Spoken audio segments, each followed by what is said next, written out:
व्हिडिओमध्ये आपण इयत्ता 10वीच्या मराठीच्या पाठ्यपुस्तकातील भाग 2 मधील स्थूल वाचनाचा पाठ मनक्या पेरेन लागा ही बंजारा बोलीभाषेतील कविता या कवितेचा स्वाध्याय सोप्या भाषेमध्ये समजून घेणार आहोत। स्वाध्यायातील सर्व कृतींची उत्तरे आपण जाणून घेऊया। पहा, पहिली कृती आहे खालील संकल्पनांमधील सहसंबंध स्पष्ट करा। आता बीचे झाड होणे आणि माणसाचे माणूसपण जागे होणे या दोन गोष्टींचा सहसंबंध सांगायचा आहे। पहा, बीचे झाड कसं होतं तर बीज माती पालन पोषण करते आणि झाड होते। तसं माणसाचं माणूसपण जागे होणे ही प्रक्रिया कशी आहे तर माणूस चांगले संस्कार झाले त्याच्यावर तर अर्थातच त्याच्यातील माणूसपण जागे होते। म्हणजे बीचं जसं झाड होतं तसं माणसावरती चांगले संस्कार झाले तर त्याच्यातलं माणूसपण जागं होतं। अशा पद्धतीनं हा सहसंबंध स्पष्ट करायचा आहे।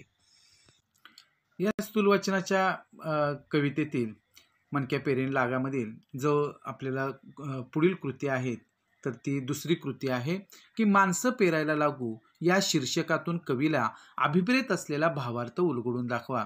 अतिशय छान उत्तर या कृतीचा आपल्याला लिहिता येईल। पहा उत्तर, मनक्या पेरेन लागा या बंजारा बोलीभाषेतील कवितेत कवी विरा राठोड यांनी हरवत चाललेल्या माणुसकीवर नेमकेपणाने बोट ठेवले आहे। माणसे पेरली तर माणुसकी उगवेल हा आशावाद व्यक्त केला आहे।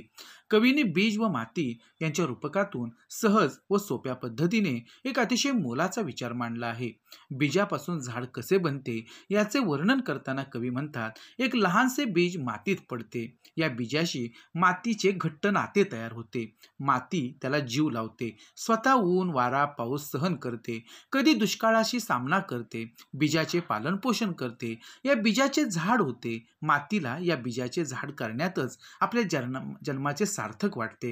या बीजाप्रमाणे समाजाच्या मातीत माणसे पेरली, त्यांच्यावर योग्य संस्कार केल्यास चिरंतन अशी माणुसकी निर्माण होईल। बीज व माती यांच्या उदाहरणातून समाजाला हरवत चाललेल्या माणुसकीची जोपासना करायला हवी हा भावार्थ सहजपणे व्यक्त झाला आहे आणि म्हणूनच या कवितेला दिलेले माणसे पेरायला लागू हे शीर्षक अर्थपूर्ण आहे। आता पुढचं तिसरा प्रश्न आहे की माणसे पेरा माणुसकी उगवेल या विधानाचा तुम्हाला समजलेला अर्थ लिहा। आता याचं उत्तर आपल्याला या प्रकारे लिहिता येईल, कवी विरा राठोड यांच्या मनक्या पेरेन लागा या कवितेत बीजासारखी माणसे पेरूया म्हणजे त्यातून माणुसकी रुजेल हा आशावाद मांडला आहे। मातीत बीज पेरले की ती उगवतेच, मातीच्या कष्टमय मायेमुळे बीजाचे झाड होते। सर्व नैसर्गिक आपत्तींपासून माती या बीजाचे रक्षण करते, दुष्काळाशी लढते, बीजाची मायेने निगराणी करते, त्यामुळेच बीजाचे झाडामध्ये रूपांतर होते। त्याचप्रमाणे आजच्या मूल्य हरवत चाललेल्या समाजामध्ये चांगल्या संस्कारांच्या मातीत जर माणसांना पेरले तर त्यातून मानवतेचा निकोप वृक्ष उभा राहील, यातून व्यक्तीबरोबरच समाज घडेल असा आशावाद कवी व्यक्त करतात। पेराल तसे उगवते या म्हणीप्रमाणे माणसात माणुसकीचे संस्कार पेरले तर माणुसकीचे बीज अंकुरेल, सारे जग सुखी व संपन्न होईल असा माणसे पेरा माणुसकी उगवेल या विधानाचा गर्भितार्थ आहे। आता चौथा प्रश्न याच्यात विचारलेला आहे की माणुसकी पेरणे काळाची गरज या विधानाचा तुम्हाला कळलेला अर्थ लिहा। आता याचं उत्तर याप्रमाणे लिहिता येईल, मातीमध्ये जीवन रस असतो, ही माती सर्वांना जगवत असते। बी जेव्हा मातीत पेरले जाते तेव्हा ही माती त्याला मायेने जोपासते, ऊन वारा पाऊस वादळ सहन करते, दुष्काळाशी लढते, बीजाचे सर्व आपत्तींपासून रक्षण करते, शेवटी मातीचे कष्ट सार्थकी लागतात, या बीजाचे झाडात रूपांतर होते। बीज व माती या प्रतीकांतून कवीने मोठा सामाजिक विचार मांडलाय। आज अनेक समाज विघातक प्रवृत्ती माणसांमध्ये वितुष्ट निर्माण करीत आहेत।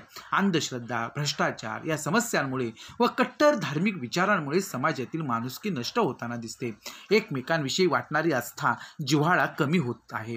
अशा वेळी माणुसकी निर्माण करणारी मूल्य माणसामध्ये रुजली तर यातून सजग माणूस निर्माण होईल, यासाठी संस्कार संपन्न पिढी निर्माण होणे आवश्यक आहे।